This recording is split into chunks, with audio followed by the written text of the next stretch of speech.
Ceremonia e 72 e ndarjes së çmimeve Golden Globe këtë vit shërbeu edhe si një omazh dhe nderim për viktimat e sulmeve terroriste që tronditën Francën ditët e fundit. Në shenjë solidariteti me mbar botën pas marshimit madhështor në Paris, aktorët që parakaluan në tapetin e kuq u shfaqën me pankarta me sloganin "Unë jam Charlie".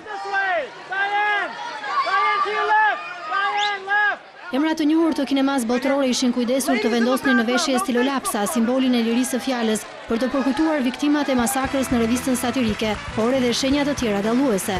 Emocionues ishte fjalimi i aktorit George Clooney, i cili deklaroi se marshimi i Parisit dhe mbar botës, ku morën pjesë të krishterë, muslimanë, hebrej dhe lider nga gjithë bota, nuk ishte një marshim proteste, por në mbështetje të idesë se ne nuk do të friksohemi. Unë jam Charlie, deklaroi Clooney.